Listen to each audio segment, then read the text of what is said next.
everyone, and welcome to our latest art and culture talk. Whether you're joining us from Zoom right here, on Facebook, Twitter, YouTube, whatever, it's great to see you all on the virtual platform. Before we get going and we explore this fascinating topic with Dr. Murat Şiviloğlu right here, let me give a few brief introductions. So I'm Miriam Küçük, your host for this evening. I'm a historian on late Ottoman history, and I also work for Yunus Emre Institute, so the organization organizing this talk. The Yunus Emre Institute was established in 2007 with aims of spreading awareness of Turkish culture across its host countries, as well as supporting the learning of Turkish language and encouraging exchange in fields such as art, culture, sciences, and education. As to date, we have over 64 branches in 53 countries, I believe, so we're not exactly a small organization. At our institute in Fitzrovia, we run events, talks like this, workshops and courses, so whatever it is you're interested in, I can assure you we can cater for it. As for the arts and culture series, which we have a new installment for today, we platform experts and interesting individuals and allow for public engagement. So you guys will get the chance to ask your questions after Dr. Şiviloğlu's talk, but please note that you are muted and you won't be able to unmute yourself, just so that we ensure that the audio is as clear as possible. So if you have any questions, please note them down whenever in the talk, in the chat box below. And if you're listening from any of our social medias, please just comment it and it will get to me, and we will be sure to ask it. So let's introduce Dr. Murat Şiviloğlu. He's the Yunus Emre lecturer at Trinity College Dublin, and I'll let him introduce himself a little bit better right now. So without further ado, Murat Hocam, please get going. Thank you very much, Miriam, and it is really wonderful to be here. I'm a historian of the 19th century. I work mostly on intellectual and social history. And today I'm going to talk about, as you know, Ireland and the Ottoman Empire. It is really wonderful to be here, and I would like to thank, okay, let me start my screen sharing actually. Forgetting, yeah. I would like to thank Dr. Mehmet Karakuş and the members of London Yunus Emre Institute for this kind invitation. And of course, I would like to thank you all for coming today. So, as you know, I'm going to talk about Ireland and the Ottoman Empire, but before I start, I want to say a few things about how and why I became interested in this project. Strangely enough, Ireland has a significant place in early communist formulations. The country appears prominently in the writings of Engels and Marx. They talked about it very positively, and they argued that a European uprising could be started in Dublin. They call Ireland the lever which would start a global revolution. This disproportionate interest, disproportionate at any rate given the size of the country, puzzled social scientists for a long time. Eventually, John Rodden, an American scholar, argued that this significance given to Ireland was a result of the personal relationships of the two men. Marx had a very good Irish friend, and Engels' longtime girlfriend was again Irish. So according to this theory, Marx and Engels worked hard or even struggled to incorporate Ireland into their scholarly work, just because of their personal relationship. They loved the country and they had personal connections in Dublin. So when I started to think about writing a piece on Ireland and the Ottoman Empire, I thought about this story. After all, was there any connection between Ireland and the Ottoman Empire, or was I also struggling to incorporate Ireland into my scholarly work just because, like Marx and Engels, I have a personal relationship with the country? So far, the history of the Ottoman Empire and Ireland has been subject to popular accounts focusing exclusively on the Sultan Abdülmecid's famous help to Ireland during the Great Famine of 1847. I don't know if you are familiar with the story. During the tragedy, the Ottomans sent some money and supposedly a few ships of grain to help the Irish. Other than this, no connection between the two countries was ever mentioned. So was that really the case? Were the Ottomans not aware of the happenings in Ireland? In other words, was the Ottoman help to Ireland in 1847 a chance happening, or was it a result of deliberate and watchful policies developed over the years?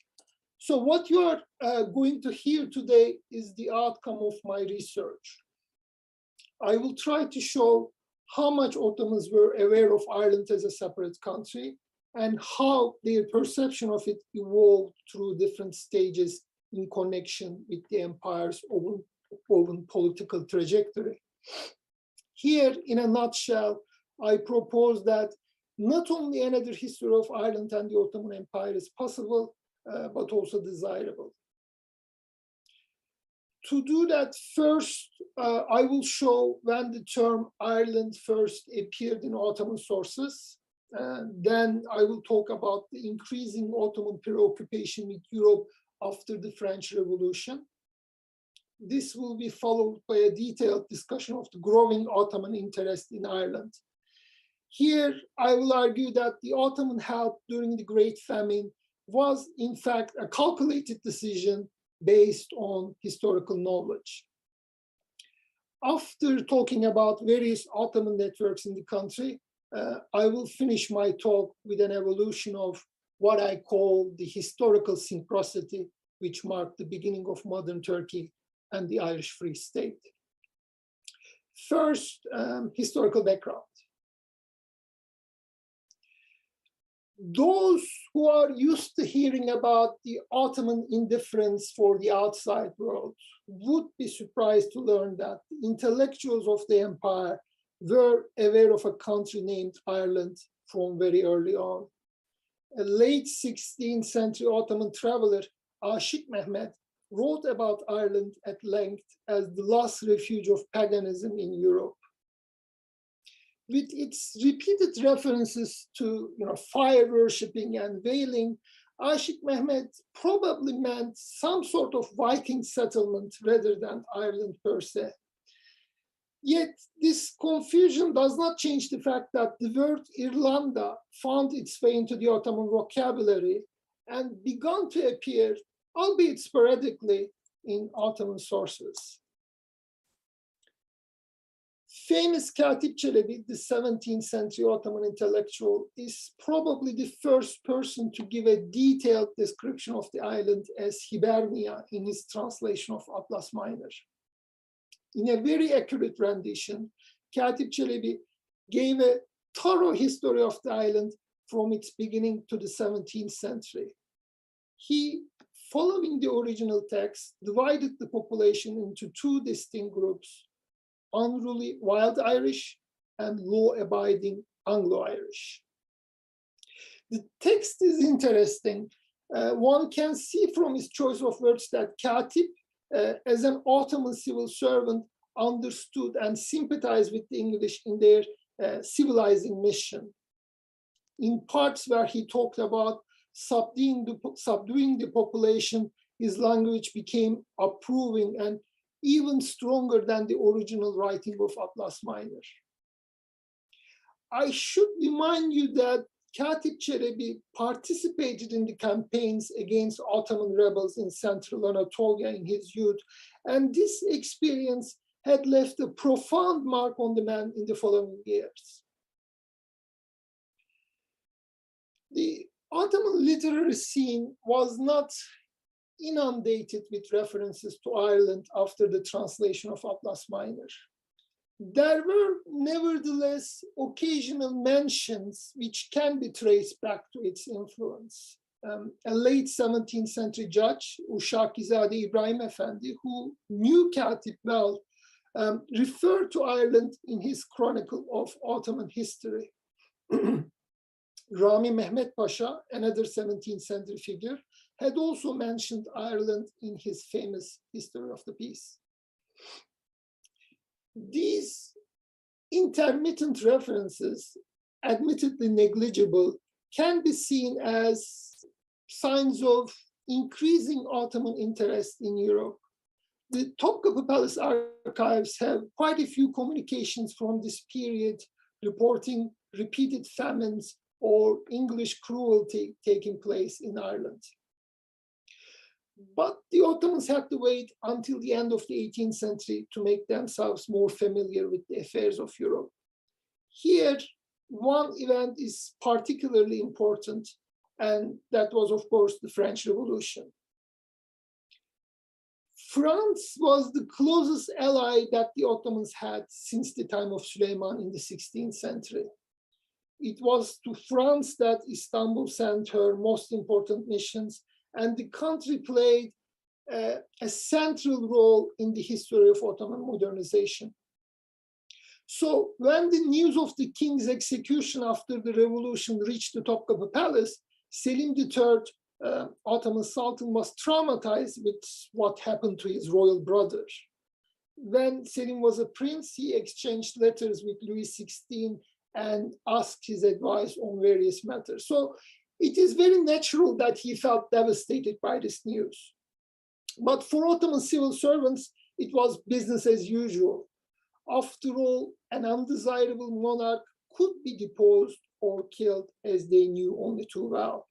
Ironically enough, Selim too was later going to be murdered by his own man. But nonetheless, Ottoman bureaucrats were very curious about what was going on in Europe, and they tried really hard to get any information from reliable sources. Yet this proved rather difficult. The Ottoman Foreign Office was still in the making back then, and it would not come to full force until the 1850s. Even the Ottoman ambassador in Paris, which was supposedly the most important diplomatic post in Europe and should be filled with the best possible candidate, often exasperated Selim with his credulity. Actually, there is a very funny story that I want to share with you. On the same day that the Ottoman ambassador Seyit Ali Efendi told his government that France had nothing but good intentions for the Ottoman Empire, the news of the French invasion of Egypt reached to Istanbul. On the dispatch of Ali Efendi, sent from Paris, assuring his government that France had only friendly intentions for the Ottoman state and would not dream of attacking Egypt, furious Sultan Selim III could not help writing, what an ass this fellow is, ne eşek herif imiş. You can see the shedde here, meaning he was a sheddeli eşek. So due to the inexperience of Muslim cadres, Istanbul relied upon the reports of Christian governors of Romania, who were traditionally responsible for gathering intelligence from Europe. It was within this context that the governor of Moldova, Alexander Kalimachi, gave a very detailed account of the 1796 French expedition to Ireland. As the report pointed out, the timing of the French campaign was unfortunate. The weather was extremely unfavorable. The French fleet was not prepared for such an operation. Several ships were wrecked and thousands died without ever seeing Ireland. Yet, Alexandru Kalimachi was really impressed with Ireland's willingness to join the fight. The 9 provinces, he said, already took up arms to free their state from England. In his opinion, France understood very well that Ireland was becoming more and more revolutionary each day. For the Ottoman governor, it was only a matter of time before France came back with a better provided fleet. Later developments proved Kalimachi right. France indeed came back and landed in Mayo. Istanbul followed these developments closely thanks to the diligence of its informers. The governor of Wallachia and the Ottoman ambassador in Vienna informed the Grand Vizier about the course of the rising. In 1803, Mehmet Sıtkı Efendi was appointed as the Ottoman ambassador in London. Like his contemporary in Paris, Sıtkı Efendi was not really cut out for the position which was trusted upon him. There were basically two reasons for the unfortunate choices that the Ottoman government made while appointing ambassadors during this time. First, the distant post meant nothing but exile for Ottoman civil servants. In fact, anything outside of Istanbul would be considered a cruel punishment. Therefore, it was really difficult to convince the members of the high bureaucracy to leave their lucrative positions to go far-off countries such as France and Britain. But perhaps more to the point, the Ottoman bureaucratic machinery also did not immediately grasp the vital importance of diplomatic missions. Before the reform era, they were often forced by European powers to send representatives to the Western capitals, and when they did send them, they did it unwillingly. As a result, early ambassadors were usually men of little or no distinction. Sıtkı Efendi was not an exception to this general rule and was instantly taken in by the liberal atmosphere of London. His heavy drinking and the use of prostitutes made him unpopular among the diplomatic circles. And during his post, he also fathered a child from an English woman, a girl named Mary Sıtkı, who ended up in an orphanage after her father's sudden death in London. So to put it very mildly, he did not make a great impression on his British hosts. Yet, unlike two previous Ottoman ambassadors who rarely mentioned Ireland, his reports often touched upon the Irish issue, which makes one think that he was specifically asked to provide information on the subject. His material, in spite of this, was not up to date and occasionally erroneous. As you know, at that time, Roman Catholics faced certain discriminations in Britain, and the topic of their political emancipation was one of the most critical public discussions of the day. But King George III was very much against the idea of Catholic equality and said that he would consider anyone who proposes that question to him an enemy. In Sıtkı's report, however, the king emerged as a great supporter of the idea and considered the employment of Catholics in state service very appropriate. During this time, Istanbul also received intelligence from its governors of Romania, whose reports, as usual, were more substantial. This period of heightened interest considerably slowed down with the repression of the Irish uprising. But the significance of the affair was not lost on Istanbul, and from this point on, it was always referred as the Irish question. The 3 decades which followed the fall of Napoleon were among the most momentous in the history of the Ottoman state. It was a time of huge social and political transformations. Mahmud II became the Sultan in 1808 and changed the face of the empire forever with his new schools and military revolutions. The governors who ruled Moldavia and Wallachia in the name of the Ottoman Sultan vanished from history. Scarlet Callimachi was poisoned by the order of Mahmud following the Greek War of Independence. Alexander Ypsilantis was executed earlier for having contacts with the Russians. More importantly, the posts in European capitals were no longer occupied by depressing-looking minor civil servants, but instead by sophisticated young bureaucrats. In 1843, Mehmet Emin Ali Pasha was in London and Mustafa Reşit Pasha was in Paris, both future Grand Viziers. So it was a different time and a different empire. From this year, from 1843, we have the first comprehensive report on Ireland in the state archives. This is remarkable because here the country emerged not as a part of bigger political issues like the French Revolution, but as an object of interest on its own account. For anyone who is familiar with the affairs of Ireland and Britain in the 19th century, the report does not say anything original. There is no hidden anthropological knowledge on Irish society.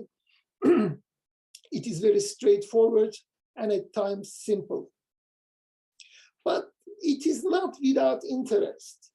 For one, it shows what an Ottoman bureaucrat made of the Irish political scene just before the famine. From this point of view, it is possible to argue that this information was instrumental in prompting the Ottoman state to join the relief efforts in the following years. The report emphasized the horrible conditions under which the majority of Irish people lived. The English had usurped the land and goods which rightfully belonged to the Irish people and lived by burdening the peasantry with extortionate rents. The report claimed that, especially after the Acts of Union in 1800, which dissolved the Irish Parliament, the political situation rapidly deteriorated, and against this background, there emerged Daniel O'Connell, whom the report called the soul of Ireland. Daniel O'Connell was a prominent figure who campaigned for Catholic emancipation in the first half of the 19th century. He is generally considered not a revolutionary, but a political reformer who worked for the repeal of the Acts of Union, which, as I said, dissolved the Irish Parliament. Very close interest of Istanbul in O'Connell's doings is really striking. There were comprehensive reports written almost every 2 weeks, appraising the political situation in the country. The Ottoman civil servants must have found the religious division between Catholics and Protestants mesmerizing. As a still vast and multi-religious empire, the Ottoman state came under considerable pressure from European powers to redress inequality between Muslims and non-Muslims. Therefore, Britain, being the leading European nation and a self-appointed champion of liberty, was something of an oddity for the Ottoman elite when it still struggled with Catholic emancipation within its borders. After the imprisonment and death of O'Connell, the strong interest of Istanbul subsided for a short time, only to be reignited with one of the worst humanitarian tragedies of the 19th century, the Great Famine. There had been quite a few episodes of famine and mass starvations in the history of Ireland. Some of them were in fact proportionally deadlier. The famine of 1740 and 1741, for instance, is said to have killed as many as 38% of the population. But with its far-reaching consequences on the demography of the island through immigration as much as through death, the Great Famine of 1845 and 1849 became the defining moment of Irish history. I do not want to get into the details, but it would perhaps suffice to point out that even today, the island has not yet returned to its pre-famine population of 8.2 million. It was not so much the lack of food that killed people. In fact, there was plenty of food available for those who could afford it. It was the laissez-faire attitude of the policymakers. Irish people had mostly lived on potatoes, and when a new kind of blight diseased the crop, the harvest simply could not feed the population. The upshot was widespread suffering and mass mortality. It is estimated that between 1845 and 1850, over 1 million people died from starvation and disease, with another 1 million leaving the country for the New Worlds. In 1847, which became later infamous as the Black 47, the famine was at its worst. Because of the laws of life and displacement, few potatoes had been planted in the previous year, and the death rates increased all over the country. The official Ottoman Gazette reported how hunger reduced people to eating horses, dogs, and cats all over the island. The year, as a result, was marked by fundraising activities on behalf of Ireland. And in that fateful year, Sultan Abdülmecid also joined the international effort and sent his now well-known donation to the relief of the Irish poor. The episode is often suggested as the beginning of relations between Turkey and Ireland. According to the established narrative, while living in his Beylerbeyi palace, Sultan Abdülmecid learned of the affair from an Irish physician. He was moved by the suffering of the people. He initially wanted to donate £10,000, but was persuaded against it by the British ambassador, who pointed out that Queen Victoria was donating less. There is also the talk of some ships arriving to Drogheda from the Ottoman Empire with provisions. Even though there is nothing in the generally exhaustive Ottoman archives to support such a claim, local historian Brandon Matthews found the records of foreign ships from Salonika entering the port at Drogheda in 1847. Historiographically speaking, this is an engaging story on a few levels, but it is not without certain problems. First of all, there is an element of comedy or perhaps coarse Orientalism in this description. And Eastern monarchs hearing the tale of strange lands from a wise physician is like a scene from the pages of the Arabian Nights. Evidently, Ireland was not terra incognita for the Ottoman state in the middle of the 19th century. Other than regular embassy reports, there were also established newspapers which began to circulate the accounts of Irish sufferings as early as the autumn 1845. From that time onwards, they printed something on the famine practically every week, keeping the emerging public abreast of the situation. This is not to say that the donation could not have anything to do with an Irish doctor. Clearly it could. Yet it must be also clear that the Ottoman government was aware of the situation from its very beginning, with historical knowledge of the destitution and the religious division on the island. The emotional stress experienced by the Sultan upon hearing the sufferings of the Irish people should be also taken with a grain of salt. Exactly around this time, the Ottoman Empire was struggling with its own famine. Perhaps it was not in the same league with the Great Hunger, but people were still dying. Children were begging on the streets in different parts of Anatolia. 1847 was a bad year for the Ottoman Empire as well as for Ireland. Thus, rather than seeing it as an act of charity motivated by Islamic ideals, the Ottoman help to Ireland should be understood within the context of the empire's changing relationship with the West. Only a few months earlier, the slave market of Istanbul, an establishment deeply embedded in the fabric of Ottoman society, was also closed down by the order of the Sultan. This was a deliberate strategy to build up alliances against the looming threat of Russia. Istanbul was trying really hard to be included into the concert of Europe. Eventually, a society of zoology in Paris, a trade association in Manchester, or a Mozart society in Brussels would benefit from imperial generosity with the same inspiration, which was to establish the empire's position as a modern civilized state in Europe.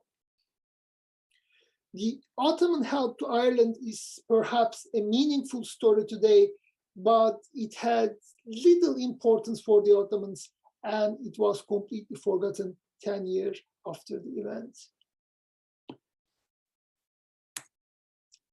The volume of Ottoman documents on Ireland increased dramatically as the empire appointed vice consul in major Irish cities.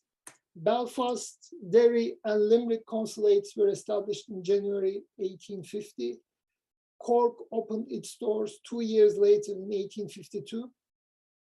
Surprisingly, the Dublin vice consul was the last one to be assigned, and he was given his title only in 1864 with the expectation of the International Exhibition of Arts and Manufactures, which was to take place in Dublin. From time to time, it is possible to see these cities referred in the so-called consulate records. These positions were first and foremost commercial concerns, and their chief object was to protect the financial interest of Ottoman citizens. Did they also collect intelligence for the Ottoman state? From the available documentation, it is difficult to say. I couldn't locate their reports in the archives, but the Ottoman Foreign Office definitely received information from various quarters in their mission of collecting intelligence. Mir Evlad Ali, professor of Arabic and Persian at Trinity College, Dublin, I don't want to say a spy, but seemed to be in regular contact with the authorities. He wrote to Istanbul for various reasons. He, for instance, informed them of certain inappropriate statements about the Ottoman Empire made by a British army officer.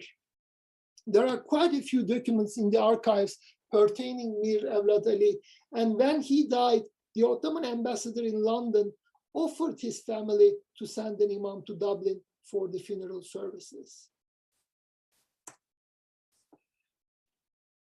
After Abdülhamid's enthronement in August 1876, two main features emerged which characterized the Ottoman perception of Ireland until the end of the empire in 1922. The first one was apprehension. As a multinational state, the Ottoman Empire had its full share of dissidents within its borders. The fact that the most powerful state in the world could not contain a relatively small island next door was simply worrisome for the Ottoman government. They monitored the political agitation closely with the aim of drawing necessary conclusions for the running of their own empire. The second one was the potential use of Ireland for the Ottoman state in their dealings with Britain. This idea was at the back of their minds from the moment they realized the Catholic-Protestant division on the island. The bureaucracy was trying to understand how the experience of Ireland could serve as an example in their internal religious divisions, and more importantly, how it can be exploited as a counterexample in their diplomatic encounters with Britain. Ahmet Lütfü Efendi, official chronicler, while mentioning the British criticism over the forced expulsion of the Greeks, pointed out that the Sublime State, meaning the Ottomans, had no obligation to explain itself or its internal affairs to Britain. If England, he wrote, began asking questions about Ottoman subjects, then the Sultan had every right to ask questions about Irish people. The same sentiment can be also found in contemporary newspapers. Let Great Britain bring justice to Ireland first, Ebu Ziya Tevfik wrote in 1910, while criticizing the veiled protectorate in Egypt. For the Ottoman state, the Irish card could be played against Britain whenever they have problems with international implications, be it Greek, Egyptian, or even Armenian.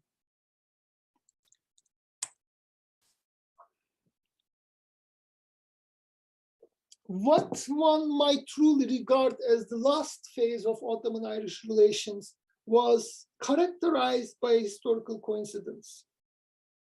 Just as Istanbul was under Allied occupation, Irish Republicans formed a breakaway government and declared Irish independence in January 1919.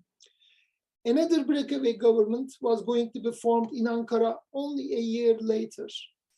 Both Ireland and whatever remained of the Ottoman Empire fought against the British Empire simultaneously until 1923.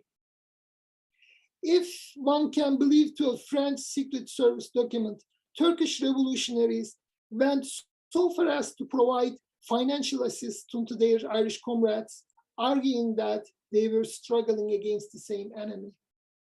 In this framework, the Irish cause found a vast following in Anatolia.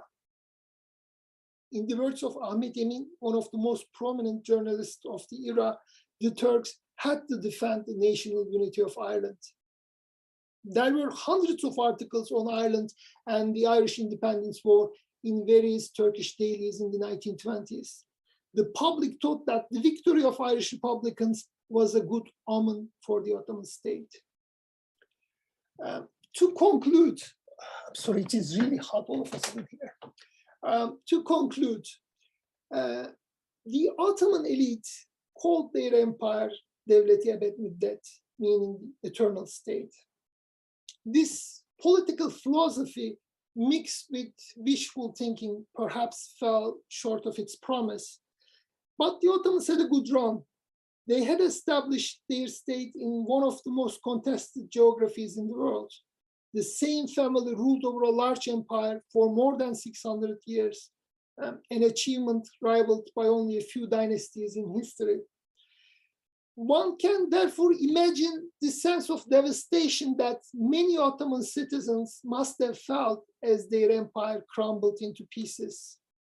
They must have known that the Ottoman political order was coming to an end, and very soon. Yet the machinery of government kept on moving. They stayed calm and carried on.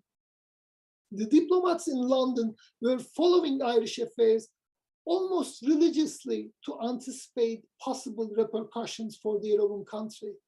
In September 1921, Mustafa Reşit Pasha wrote the last detailed report on the Irish question. This was a 10-page long document supported by newspaper clippings and endless minutiae regarding the Anglo-Irish deal. For an official correspondence, the tone was openly pro-Irish. Yet all these musings and ponderings would be of little value. The Great National Assembly of Turkey, which had led the War of Independence, ended the Ottoman Empire in Ankara in November 1922. The new republic was going to have limited resources and even less desire to be involved with anything outside of its immediate borders. One can imagine that the consideration felt for Ireland lasted for a long time among the Turkish public, but there was no channel to convert this sympathy into anything concrete.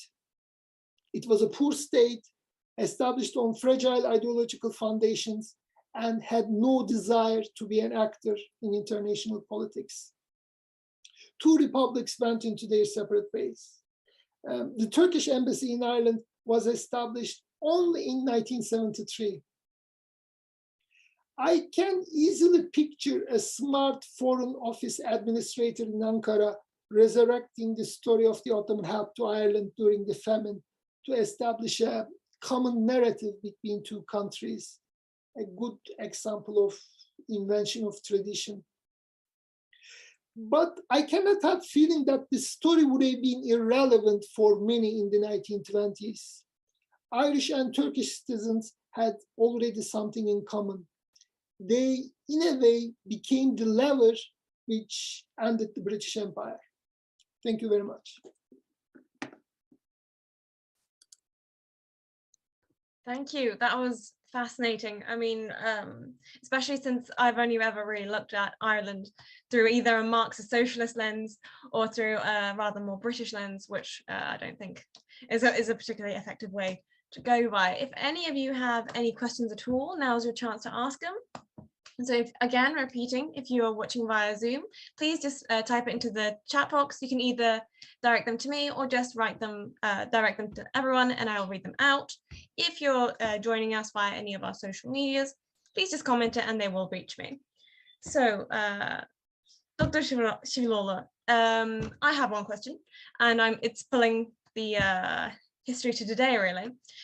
Today in Ireland, do you see any evidence of Ottoman-Irish relations? Like, what kind of remnants, are there any remnants? I mean, you do hear people from time to time talking about the Ottoman help to Ireland during the famine.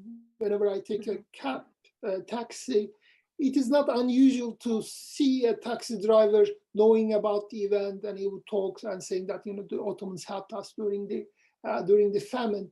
And if you go to Drogheda, they do have really good relationship with the embassy, and they do make a point of making some sort of event every year to commemorate the Ottoman help to Ireland.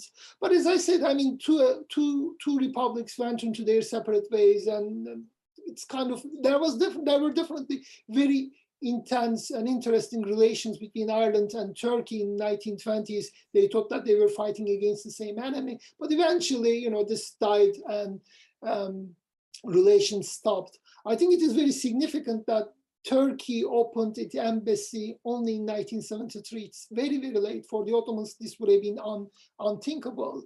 I mean, both republics had different ideas, limited ambitions in international politics. So it's just stopped at one point. But again, there are bits and pieces you hear from time to time about the Ottoman Empire and Ireland in Dublin. I mean, the famine is one of the most well-known stories about the Ottoman Empire as well. Whoever I mention the Ottoman Empire to, they immediately go into this story. So we have a couple of questions in the chat. Oh, this is a good one from Sinem Shahin. She was wondering if there is a football club honoring the Ottomans. I think it's a myth. So this is related to Drogheda United, and their emblem is a crescent and the star, but it has nothing to do with the Ottoman Empire. It was the city symbol even before the Ottomans arrived in 1843. In 1843, it was something that they picked up during the Crusades. As you know, crescent and the star was also the symbol of the Byzantine Empire. So it has actually a reference to the Crusades, not to the Ottoman Empire. But it is a good myth. I mean, they do have really good relations. I think at one point they were trying to organize a football match with Trabzonspor and Drogheda. So it is good, it is nice, as I said. But as far as I am concerned, it is some sort of invention of tradition. I also think it's significant that it exists. I mean, that I kind of I don't want to. that myth exists. Yeah, I mean, I don't want to use this as a punchback. It is a meaningful story, and I think it is really important that the Ottomans made that help in the 19th century, and Irish people still remember it. But it had a very different meaning back then, and now, of course, in the 21st century, we need these kind of meaningful stories to establish dialogues between different countries and different religions. So I do understand it, and I really appreciate it. But as a historian, I also see it as a different thing. Yeah, absolutely. So we have a question from Martin, or rather a request. So he would like to go into the role of different consulates in different Irish cities. For example, did they have religious dimensions as well as diplomatic directions? Did consulates have resident imams, etc.? No. I mean, they were mostly Irish people. So it was a commercial affair. As I said, I couldn't really locate. I mean, you do see the names of Dublin and Cork and Limerick from time to time in these consulate records, şehbenderlik defterleri, and they are very exhaustive. But I don't think that they had anything to do with any religious question or anything like that. It was just to protect the commercial interests of Ottoman citizens in Ireland, at that time, of course, in Britain. And I think the idea for the Ottoman state was some sort of reciprocity. So they thought that, you know, Britain came to Turkey and opened these consulates all over, from Antep to Konya to Rize to Istanbul. So they thought that they needed to answer one way or another. So that was part of the Ottoman grand strategy to, you know, they considered themselves as a world empire, as they were. And as a response to the British imperialism, they wanted to also show that they could also play the game as much as Britain could. Thank you. Moving on to a new question from Alia. This is about the famines in India. It might be a challenge to answer, but did the Ottomans know about the famines in India in the 19th and 20th centuries? Not that I know of, no. I mean, I wouldn't be surprised if they knew, but India was far, far away. And I don't think there was any effort to make any meaningful help to India in the 19th and 20th century. Obviously, they were very much aware of Mughal Empire and India and what was going on with Britain. And obviously, Indian Muslims played a very significant role during the Turkish War of Independence in the early 20th century. So there were relations. And I also know that a couple of Ottoman newspapers circulated very widely in India among the Muslims, but I didn't see anything relating to famine in India in the Ottoman archives. But I mean, mind you, we are talking about 100 million documents in the archives. So there might be something, and it is definitely worth looking at. Absolutely. We have another anonymous question, and this is actually one I'm very interested in as well. So to what extent was the role of the Ottoman Empire discussed in Irish academia, or is discussed in Irish academia? So how well studied is this topic? And I think I have the answer. Look, I'm teaching at Trinity College Dublin, and I think it is a sign of the interest that Irish academia takes in Turkey and Turkish history and the Middle East. It's not what I would want. I mean, ideally, I would want Turkish history chairs in every Irish university, but I know that it's not realistic. But I think there's a growing interest on Ottoman Empire, on the Middle East. And I have to say that up until very recently, Middle East and the Ottoman Empire were treated very differently. But as far as I am concerned, it is almost impossible to understand the Middle East without understanding the Ottoman Empire in the 19th century. So now I think that is changing, and I'm very happy to say that at my home, Trinity College Dublin, now there's a growing interest on Ottoman Empire and Ottoman history. And I have to say that I'm extremely grateful to my colleagues who supported and initiated this idea. Just as a follow-up, and I'm not sure if you could answer this question, but is the Ottoman Empire, or how to what extent is the Ottoman or Middle Eastern history covered in school curriculums or university curriculums? In Ireland? I have no idea. No idea. Okay, that's all right. It's a little bit out of your scope, but it would be an interesting thing to look at. I mean, out of curiosity, I should definitely check, but I'm afraid I haven't done so yet. I have another question in the chat. Actually, I have quite a few. So we have Sinem again, who's asking what your views on how the shift in language affected the Ottomans too. Which language she's referring to, I'm not quite sure, but you mean the alphabet change, maybe? Yes. Alphabet change. I mean, it is a very controversial subject. To be perfectly honest, as an Ottoman historian, I'm very much on the side of I see why it was done, and I agree with its basic principles. I think the Arabic or Persian rather, the Persian alphabet was not really suitable for Turkish language's peculiarities. So using a Latin alphabet is a lot easier and a more practical. I agree, yeah. Because even after studying Ottoman language for years, it is still sometimes very difficult to see. That there are very funny stories. I think Mete Tuncay might kill me for relating this, but at one point he was working on some Ottoman source, and he found a journal, and the title was, he read that it was Hortlak, which can be translated as zombie, but actually it was saying Hürtalak, free divorce. So it is, even for historians, it is very difficult to read it properly, and sometimes it might cause confusion. That said, I think the language reform went too far when they tried to get rid of all the Arabic and Persian words. that was, I think, a disaster, because, I mean, the Ottoman language in the 19th century was very literary. Reading 19th century Ottoman language is a pleasure. And by getting rid of all these Persian and Arabic words, they created, or at least they try to create an artificial language, and it simply doesn't work. I mean, Turkish now as a language does not really have a very sophisticated philosophical or literary vocabulary, and it is just because of what happened in the 1920s and 30s. So, I mean, in a nutshell, I agree with the change of the alphabet, but I don't agree with the purification of the Turkish language. As a person who's also learning Ottoman right now, I completely echo your sentiments. It is incredibly difficult.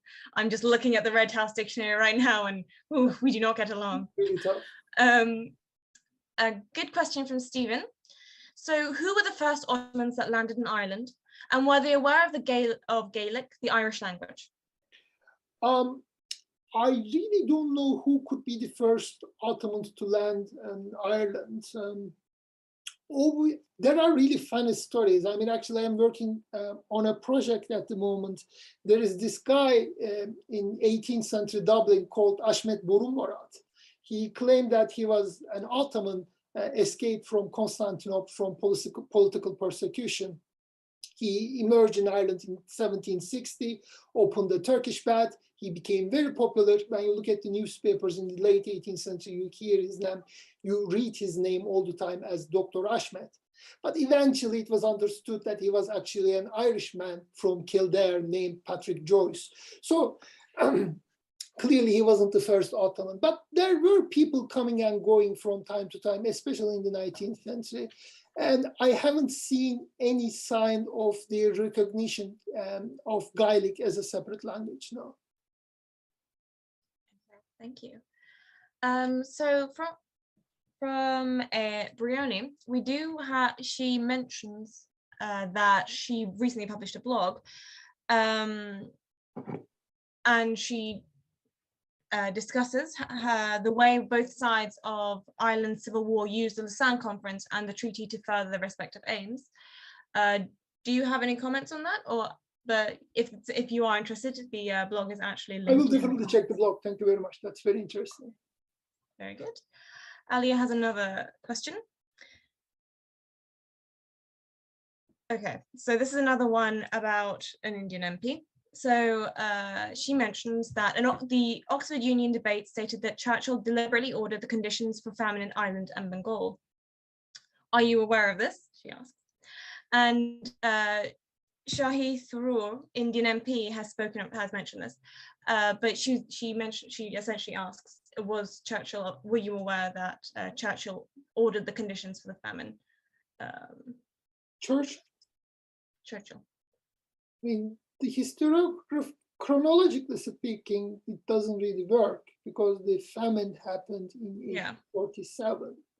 I think we're talking about two different famines. Yeah, maybe. I'm not aware of any big famine at the beginning of the 20th century. But I mean, clearly the British administration was very much aware of what was going on in Ireland during the famine, and they simply didn't do anything to stop it. It was not a deliberate attempt. I mean, now these are deep waters for me. I wouldn't want to offend any Irish historians or anything like that, because clearly I'm an Ottoman historian and I don't know much, but my understanding is that they didn't really try to kill Irish people, but it was just they were not motivated to stop it. So clearly there is this, the British administration, one way or another, was responsible or can be held responsible for what happened during the famine, definitely. Brilliant, thank you. Okay, so we have no more questions from the audience. If anyone has anything else to add, please do. But just one final question from me. I found the initial ambassador relaying of information being so wrong very funny. For example, the king's attitude towards Catholic emancipation, which couldn't be more wrong. The king, I think the British politics held the same view of Catholic emancipation years forward. But why exactly was the relate, well, can you answer why it was so wrong? I mean, it can't simply be ineptitude, or can it? Just I think it simply was, be yeah. I mean, I think he was like really a very bad choice. I mean, I have these letters from London. They didn't like him. He was a drinker. He was really, I mean, he wasn't out of the top drawer, to say the least. So he didn't really make a great impression. And I don't think that he was really following what was going on in London very closely. So whenever they ask something him to, send something from London, I think he might be more trustable about what was going on in London, but when it comes to Ireland, probably he was more hazy and he didn't really care much. So he was definitely a very bad choice. But as I said, before the reform era, I mean, with the exception of quite a few people, such as, for example, Ismail Ferru Efendi, he was the Ottoman ambassador in London. He was a brilliant guy, but even he was not one of those great names like Ali Pasha, Fuad Pasha, Mustafa Reşit Pasha. They were practically nobody when they came to Europe. And again, it was very, even though we tend to see the Ottoman Empire, the Grand Seigneur, as omnipotent and all powerful, it was definitely not the case, and they had to convince a lot of people to send to Europe, and oftentimes the people that they could convince were not the best. Of course. Right, if we have any questions, please post them now. If not, I think we can conclude this fascinating talk. Thank you very much, Murat Hoca, for being here. The recording of this talk will be available on YouTube, as well as on our Facebook and our Twitter pages. Thank you again, Dr. Şiviloğlu, for that fascinating conversation. Thank you very much for the invitation. Thank you for everyone that joined in. We have one final question, which I'm going to slip in just among my thank yous. By Stephen. So he asks, were the Ottomans aware that Islam had reached Ireland in the 8th century or before? There are a number of Irish artifacts with Islamic inscriptions. So to what extent were the Ottomans really involved in Irish history? Okay, no, I haven't seen anything like that. I mean, I can, from the 18th century, a handful of documents about Ireland, so I can talk very authoritatively that they didn't know anything about the presence of Islam in the 18th century Ireland. Okay, well, now I will thank you again. And so you can, as I said, you can catch this recording on our YouTube and Facebook and our Twitters. Thank you everyone for joining. Thank you everyone at the Yunus Emre Institute for your efforts in organizing this event. If you want to see more events like this, we have a bunch coming up, both part of this series, this art and culture series, and other series like the Young Scholars series, where we platform young academics who present their fascinating research, and you get to talk to them and engage with them. A lot of our events are now in person at our institute in Fitzrovia. So if you're interested, please follow our social medias at YEE Londra, which is the Turkish version of London, or visit our website, which should be linked in the chat below, which is going to be, so click on that if you're interested. Thank you, and I'm going to say good night.